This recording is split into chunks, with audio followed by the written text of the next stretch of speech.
to, that when a magazine doesn't know what it is, neither do the readers. And you've seen magazines that go through these different transitions. They're trying all these different things because they really don't know what they are. And sometimes fanzines face that problem. That's when I sort of fibbed to my wife and said, I promise this magazine will only take one weekend a month. So we put out Comic Book Marketplace #1. Bruce Hamilton later ran Gladstone, was kind enough to give me access to his mailing list. And completely not knowing anything, we had no idea what it took, no idea how much it cost. We just took the plunge, and we got 24,000 copies printed. And for a fanzine, that's about 240 times as many as you need. So we mailed them out, and 23,400 people promptly got it in the mail, didn't know what it was, and threw it in the trash. And so to this day, very, very few CBM #1 still exist. And they had no articles, it was just ads all the way through. Just to get started, we gave the ads away for free. But there was one letter in there, the only printed material in CBM1, from Pat Calhoun, who said, hey Gary, why don't you put some articles in this thing if you're going to keep going with it?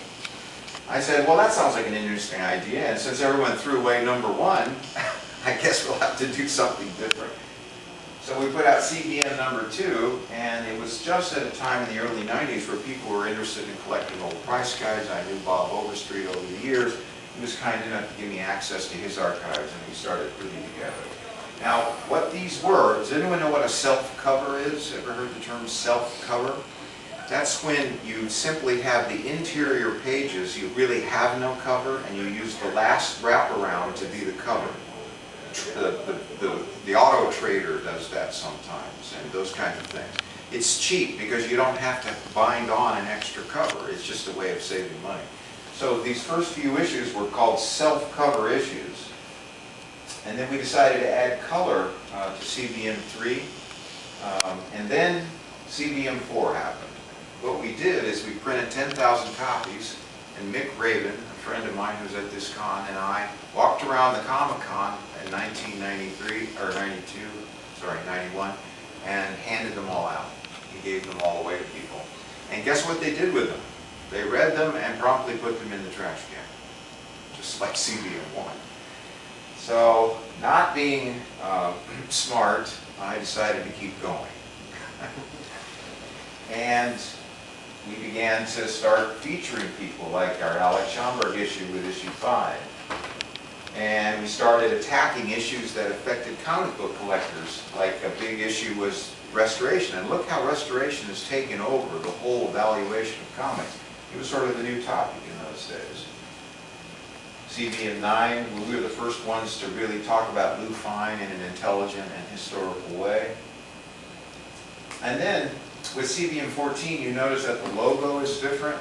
In CBM14, we reworked the logo for the first time and thought about figuring out ways to get it to bookstores. Now, if you notice in the lower left-hand corner here, this is a postal code for the Second-Class Matter Act of 1939, and allows you to send things as second-class matter. And you've seen those probably on lots of magazines that you've collected in the past, the Second-Class Matter Act. But if you want to send them into stores, there's this other thing you have to do. Have you ever seen a UPC code with the little stripes?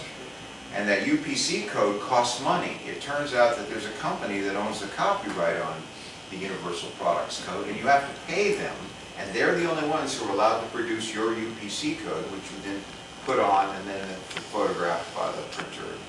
But you have more costs that you wouldn't have thought of when it comes to producing a magazine.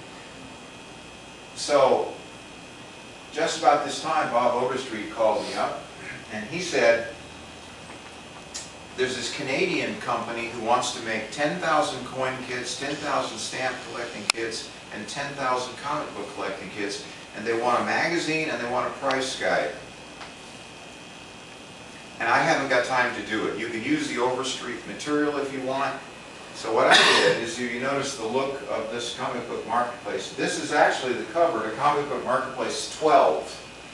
And to save money, I went back to the printer and I scraped the 2 off of the original film. to make it a number 1. See how that works? It's really just CVM 12. And that was the only changes I had to make. And then I simply took various articles that were from 2 through 11, and I put them in there, and I made a 52-page magazine, and I created a comic book price guide, and we put it in the comic book. We shipped it off to the comic book collecting people who were making the kit in Canada. They ordered 10,000 copies. We only lost about $55 on the deal, because it turns out postage to Canada, and you have to pay duty and all this kind of stuff. We thought we were going to make a little, we lost a little. But here's the interesting thing. They were going to be distributed to Canadian Sears stores. And the Sears stores up there, turns out that they didn't get clearance for the, not the comic book collecting kit, but for other sorts of things, the stamps and the coins. And so what they did was, come on in.